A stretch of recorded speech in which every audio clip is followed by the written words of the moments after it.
दोस्तों, आज की कहानी मेरे एक सब्सक्राइबर ने मुझे भेजी है। उसका नाम ज़ुहैब है और वो मुल्तान का रहने वाला है। उसने मुझे अपनी आप बीती सुनाई है, जो उसने खुद अपनी आंखों से देखी, अपनी जिल्द पर महसूस की और अपनी जान बचा कर लिखी है। तो दोस्तों, आज की कहानी कोई आम कहानी नहीं होगी। आज कहानी होगी ज़ुहैब की जुबानी। तो चलिए सुनते हैं उनकी कहानी उन्हीं की जुबानी। दोस्तों, मैं ज़ुहैब हूँ, मुल्तान का रहने वाला। ये मेरी आप बीती है, जिसे मैंने खुद अपनी आंखों से देखा और महसूस किया। ये कोई फसाना नहीं, कोई ड्रामा नहीं। ये वो हकीकत है जिसे मैं रोज़े कयामत तक नहीं भूल सकता। मैं एमबीए की तालीम के लिए मुल्तान से लाहौर आया था। मेरे पास ज्यादा पैसे नहीं थे, इसलिए मैंने सोचा कि कॉलेज के करीब कोई सस्ता हॉस्टल मिल जाए तो बेहतर होगा। गड़ी शाहू का इलाका पुराना है। यहाँ की गलियां इतनी तंग हैं कि दो मोटरसाइकिलें मुश्किल से गुजरती हैं। दीवारें ईंटों की बनी हुई हैं और उन पर काई जमी हुई है। बरतानवी दौर की इमारतें अब भी खड़ी हैं, लेकिन उनके चेहरों पर जवाल की लकीरें साफ नजर आती हैं। मैं डेविस रोड पर उतरा तो एक मकामी लड़के ने मुझे बताया, भाई, आगे बाईं तरफ मुड़ो, वहां एक निजी हॉस्टल है, खाना भी अच्छा है और फीस भी कम। मैं उसकी बात मानकर चल पड़ा। इमारत बाहर से बिल्कुल नई लग रही थी। लोहे के बड़े दरवाजे, नियॉन लाइट का बोर्ड और दीवारों पर ताजा सफेदी। लेकिन जब मैं अंदर दाखिल हुआ तो एक अजीब सी बू ने मेरा इस्तकबाल किया। पुरानी लकड़ी, बंद कमरों की नमी और कुछ और जो पहचानना मुश्किल था। सितंबर 2024 की गर्म रातें। लाहौर में अभी तक मानसून की नमी थी, लेकिन रातों में हल्की ठंडक आने लगी थी। मैं एमबीए की तालीम के लिए मुल्तान से लाहौर आया था। मेरे पास ज्यादा पैसे नहीं थे, इसलिए मैंने सोचा कि कॉलेज के करीब कोई सस्ता हॉस्टल मिल जाए तो बेहतर होगा। गढ़ी शाहू का इलाका पुराना है। यहाँ की गलियां इतनी तंग हैं कि दो मोटरसाइकिलें मुश्किल से गुजरती हैं। दीवारें ईंटों की बनी हुई हैं और उन पर काई जमी हुई है। बरतानवी दौर की इमारतें अब भी खड़ी हैं, लेकिन उनके चेहरों पर जवाल की लकीरें साफ नजर आती हैं। मैं डेविस रोड पर उतरा तो एक मकामी लड़के ने मुझे बताया, भाई, आगे बाईं तरफ मुड़ो, वहां एक निजी हॉस्टल है, खाना भी अच्छा है और फीस भी कम। मैं उसकी बात मानकर चल पड़ा। इमारत बाहर से बिल्कुल नहीं लग रही थी। लोहे के बड़े दरवाजे, नियॉन लाइट का बोर्ड और दीवारों पर ताजा सफेदी। लेकिन जब मैं अंदर दाखिल हुआ तो एक अजीब सी बू ने मेरा इस्तकबाल किया। पुरानी लकड़ी, बंद कमरों की नमी और कुछ और जो पहचानना मुश्किल था। मालिक साहब, जिनका नाम अनवर भाई था, ने मुझे तीसरे फ्लोर पर ले जाया। रास्ते में सीढ़ियां खड़कती थीं। दूसरे फ्लोर पर एक बहुत बड़ा पुराना आईना लगा था, जिसके फ्रेम पर नक्शो निगार थे। मैंने उसमें अपना अक्स देखा तो अचानक लगा जैसे अक्स मुझसे आंख मिलाकर मुस्कुरा रहा हो। मैंने उसे वहम करार देकर नजरअंदाज कर दिया। अनवर भाई ने तीसरे फ्लोर पर एक कमरा खोला। ये है नंबर 13, सबसे पुरसुकून कमरा। खिड़की से गली का नजारा है और कोई शोर नहीं। मैंने अंदर झांका। कमरा छोटा था, लेकिन साफ था। लकड़ी की एक पुरानी अलमारी, जिसके दरवाजों पर गुलाब के फूल बने हुए थे। फर्श पर सुर्ख ईंटों की टाइलें, छत में लकड़ी की बहुत मोटी शहतीर और एक छोटी सी खिड़की जिस पर पुराने जमाने की सलाखें लगी थीं। मैंने ठीक है कहकर एडवांस दे दिया। जब मैं सामान रखने लगा तो नीचे से दो लड़कों की आवाज आई। एक ने दूसरे से कहा, अब भी इस कमरे को खोल दिया? अनवर भाई को तो मना किया था। दूसरा बोला, चुप रह, पैसे चाहिए उसे, जो होगा देखा जाएगा। मैंने इस बात को दिल पर नहीं लिया। नए शहर, नए लोग, ऐसी बातें आम हैं। पहले दिन मैंने अपना सामान ठीक किया। अलमारी के अंदर कपड़े लटकाए, अपनी किताबें मेज पर रखी और दीवार पर मुल्तान की एक पुरानी तस्वीर लगाई। कमरा थोड़ा घर जैसा लगने लगा।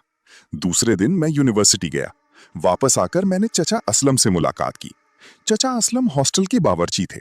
60 साल के करीब, सफेद दाढ़ी, हमेशा मुस्कुराने वाला चेहरा। वो मुझे बहुत अच्छा लगा। उसने मेरे लिए चाय बनाई और पूछा, बेटा कहाँ से हो? मुल्तान से चचा। बहुत अच्छा, मुल्तान के लोग मेहमान नवाज होते हैं।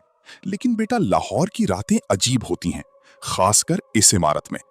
मैंने हंसकर कहा, क्या मतलब चचा? वो चुप हो गया और मौजू बदल दिया। तीसरे दिन रात को मैं पढ़ रहा था कि अचानक मोबाइल की स्क्रीन अपने आप ऑन हो गई। मैंने सोचा शायद कोई नोटिफिकेशन हो, लेकिन स्क्रीन पर कोई मैसेज नहीं था। सिर्फ एक पुरानी सी तस्वीर थी। एक लड़का सफेद कुर्ता पहने, जिसकी आंखें बिल्कुल काली थीं। तस्वीर 1 सेकंड के लिए आई और गायब हो गई। मैंने इसे भी नजरअंदाज कर दिया। चौथी रात, जब अलमारी में कोई जागा। चौथी रात को मैंने 1 बजे के करीब आंख बंद की। नींद ऐसी आई कि पता नहीं चला। फिर अचानक एक आवाज ने मुझे झंझोड़ दिया। Scratch, scratch, scratch. ये आवाज अलमारी के अंदर से आ रही थी, जैसे कोई अपने नाखून लकड़ी पर फेर रहा हो। पहले तो मैंने सोचा चूहा होगा, लेकिन जैसे ही मैंने करवट बदली, आवाज रुक गई। मैं दोबारा सोने लगा तो आवाज फिर शुरू हो गई, अब तेज, बेकरार। मैंने उठकर अलमारी का दरवाजा खोला। अंदर सिर्फ मेरे कपड़े लटक रहे थे। मैंने हर जेब, हर शेल्फ चेक की, कुछ नहीं था। मैंने दरवाजा बंद किया और वापस लेट गया। लेकिन जैसे ही मैं लेटा, मुझे महसूस हुआ कि कमरे का दर्जा हरारत अचानक 10 दर्जे गिर गया था। ऐसी ठंडक थी जैसे फरवरी की रात हो, जबकि बाहर सितंबर की गर्मी थी। फिर बू आई, सड़े हुए फूलों और गीली मिट्टी की बू। ऐसी बू जैसे कोई कब्र खोली गई हो। मैंने कंबल ओढ़ लिया, लेकिन फिर मुझे महसूस हुआ कि कोई मेरे बिस्तर की दाईं तरफ खड़ा है। मैंने आहिस्ता से आंख खोली, कोई नहीं था, लेकिन तकिए पर 2 गहरे निशान थे, बिल्कुल ऐसे जैसे कोई बहुत भारी चीज वहां रखी गई हो। और वो निशान गीला था। मट्टी की बू इन्हीं निशानों से आ रही थी। इस रात मैंने फिर आंख नहीं बंद की। मैंने मोबाइल पर सूरतुल मुल्क लगाकर सुनी और फजर तक जागता रहा। अगली सुबह मैंने चचा असलम से पूछने का फैसला कर लिया। मैंने उसे हॉस्टल के पिछवाड़े में बैठा पाया, जहां वो सब्जियां साफ कर रहा था। चचा, आपने कहा था कि इस इमारत की रातें अजीब होती हैं, क्या मतलब? उसने चारों तरफ देखा, फिर अपनी आवाज धीमी कर ली। बेटा, ये इमारत क़याम पाकिस्तान से पहले की है। एक हिंदू ताजिर था, राय बहादुर छाबील दास। वो बहुत अमीर था। उसका इकलौता बेटा था रामेश। रामेश बहुत पढ़ा लिखा था, लेकिन वो अजीब था। लोग कहते थे कि उसे स्याह जादू में दिलचस्पी थी। फिर क्या हुआ चचा? 1947 में जब तकसीम हुई तो राय बहादुर ने लाहौर छोड़ने का फैसला किया, लेकिन रामेश ने इनकार कर दिया। उसने कहा कि ये उसकी जमीन है, उसका घर है और वो नहीं जाएगा। लोग कहते हैं कि जिस रात वो अकेला रह गया, उस रात उसने कोई बहुत बड़ी रस्म अदा की। अगली सुबह उसकी लाश उस कमरे में मिली जिसमें आप रह रहे हो। उसकी आंखें खुली हुई थी, मुंह से स्याह धुआं निकल रहा था और उसके जिस्म पर जलने के निशान थे, हालांकि आग का कोई जरिया नहीं था। मैंने पूछा, तो उसने खुदकुशी की? चचा असलम ने सर हिलाया। पुलिस ने खुदकुशी का केस बंद कर दिया, लेकिन यहाँ के पुराने लोग जानते हैं कि उसे किसी और चीज ने मारा। इसके बाद जो भी इस कमरे में रहा, वो या तो पागल हो गया या भाग गया। एक लड़के ने तो अपनी जबान काट ली थी। मेरे रोंगटे खड़े हो गए। मैंने कहा, चचा, ये तो बहुत पुरानी बातें हैं। वो बोला, बेटा, पुरानी चीजें कभी नहीं मरती, वो सिर्फ इंतजार करती हैं, और तुम उस कमरे में हो जहां रामेश की रूह अब भी भटकती है। मैंने उस दिन कमरे को तब्दील कराने की कोशिश की, लेकिन अनवर भाई ने साफ इनकार कर दिया। तमाम कमरे बुक हैं सुहेब भाई, बस चंद दिन और गुजार दो, फिर कोई और कमरा दिखेंगे। 5वीं रात, जब भूत ने मुझसे बात की। 5वीं रात मैंने ख्वाब देखा। मैं अपने ही कमरे में लेटा हुआ था, लेकिन मेरा जिस्म हरकत नहीं कर सकता था, जैसे मुझे नींद का फालिज हो गया हो। कमरे में अंधेरा था, लेकिन अलमारी के ऊपर एक मध्यम रोशनी थी।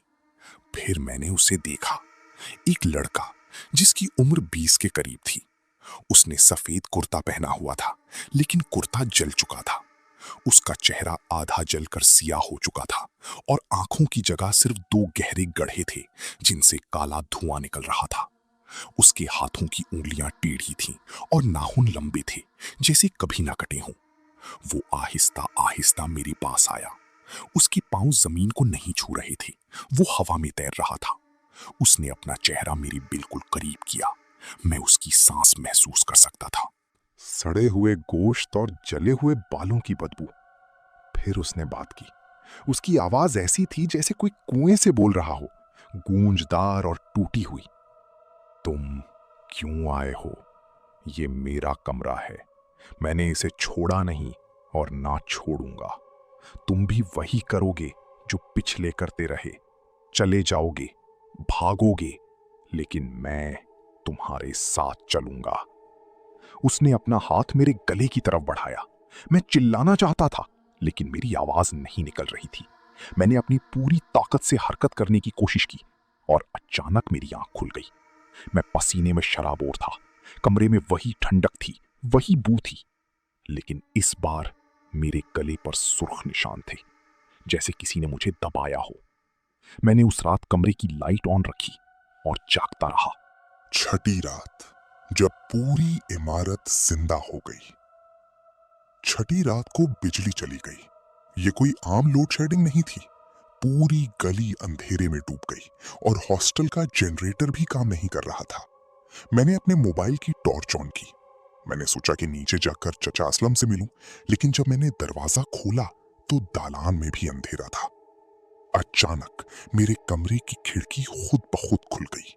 बाहर से हवा नहीं आ रही थी, बल्कि खिड़की अपने आप हिल रही थी, जैसे कोई उसे अंदर से खोल रहा हो। मैंने खिड़की के पास जाकर बाहर देखा। नीचे सहन में एक साया था, लेकिन वो आम साया नहीं था। वो दीवार से अलग होकर चल रहा था। उसकी लंबाई कम से कम 12 फीट थी और उसका सर छत से भी ऊपर था। वो साया मेरे कमरे की तरफ देख रहा था, हालांकि उसका कोई चेहरा नहीं था। मैंने पीछे हटना चाहा तो मेरे पीछे से आवाज आई, मत हट। मैंने घबराकर मुड़कर देखा।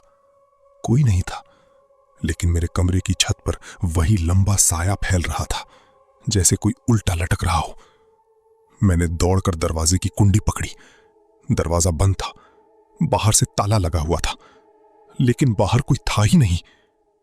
फिर मैंने वो आवाज सुनी जो मेरी जिंदगी बदल कर रख देगी। ज़ोहैब, मैं तुम्हें देख सकता हूं।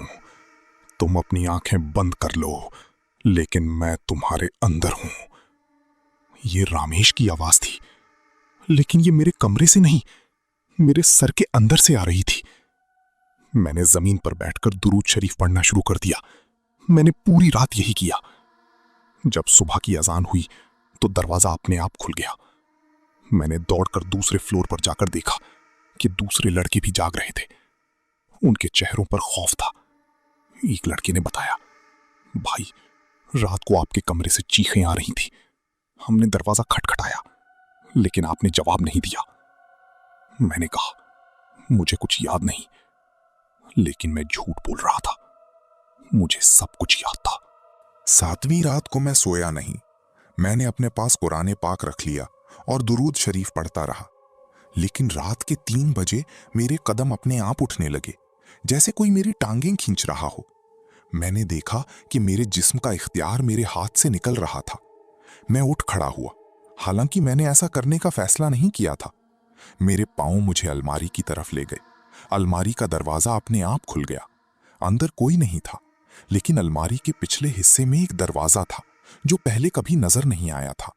वो दरवाजा लकड़ी का था, पुराना, और उस पर एक अलामत बनी हुई थी, एक आंख जिसके बीच में आग का शोला था। मैंने उसे पहचान लिया। ये रामेश की स्याह जादू वाली अलामत थी। मेरे हाथ अपने आप बढ़े और इस दरवाजे को खोला। अंदर बिल्कुल अंधेरा था, लेकिन मैं अंदर चला गया, मजबूरन। ये एक छोटा सा कमरा था जिसमें एक मेज थी, एक पुरानी कुर्सी और दीवारों पर जले हुए कागजात। मेज पर एक डायरी रखी थी। मैंने उसे खोला तो उसमें रामेश की तहरीर थी। आज मैंने वो रस्म पूरी कर ली जिसके बारे में मेरे गुरु ने बताया था। अब मैं मर कर भी नहीं मरूंगा। मेरी रूह इस घर में रहेगी और जो भी यहां आएगा वो मेरा होगा। मैं लानत बन गया हूं।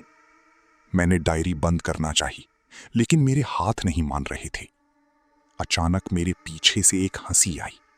मैंने मुड़कर देखा तो रामेश मेरी तरफ देख रहा था, लेकिन इस बार वो कोई भूत नहीं था, वो मुझ जैसा हकीकी था। उसने कहा, तुमने मेरा राज जान लिया, अब तुम मेरा हिस्सा हो। उसने अपना हाथ मेरे सीने पर रखा। मैंने महसूस किया कि मेरा दिल धड़कना बंद करने लगा था। मेरी सांस रुकने लगी। मैंने अपनी आखिरी ताकत से कलमा पढ़ा और अल्लाह का नाम लिया, और फिर एक जबरदस्त धमाके की आवाज आई। कमरे की लाइटें चल उठी और रामेश गायब हो गया। मैंने देखा कि मैं अभी भी अपने कमरे में था, बिस्तर पर लेटा था और मेरी छाती पर उसके हाथ के 5 सुर्ख निशान थे। मैंने उसी वक्त सामान बांधा और हॉस्टल से निकल गया। अनवर भाई ने मुझे रोका, लेकिन मैंने उसे धमकी दी कि मैं पुलिस को बताऊंगा कि वो जानबूझकर लोगों को इस कमरे में भेजता है। वो चुप कर गया। आज मैं मुल्तान में हूं और अभी तक उन निशानों को देख सकता हूं। रात को जब मैं अकेले सोता हूं तो कभी कभी मुझे लगता है कि कोई मेरे कमरे की खिड़की पर दस्तक दे रहा है, और जब मैं देखता हूं तो वहां सिर्फ अंधेरा होता है। कुछ दरवाजे एक बार खुल जाएं तो कभी बंद नहीं होते, और कुछ रूहें सिर्फ कहानियों में नहीं होती, वो हमारे साथ चलती हैं, हमारे अंदर रहती हैं। दोस्तों, ये मेरी कहानी थी। मैंने इसे लिखकर अपनी सीने का बोझ हल्का किया है। अगर आपने इसे आखिर तक सुना है तो आप भी इसका हिस्सा बन चुके हो, क्योंकि जब कोई कहानी सुनाई जाती है तो वो सुनने वाली में मुंतकिल हो जाती है। अब आपकी बारी है। अगर आपके पास भी कोई हकीकी हॉरर आप बीती है तो उसे कमेंट्स में ज़रूर शेयर करें। मैं आपकी कहानी को अगली वीडियो में आवाज़ दूंगी। आपने सुनी कर्स्ड विस्पर्स की पेशकश में एक हकीकी आप बीती।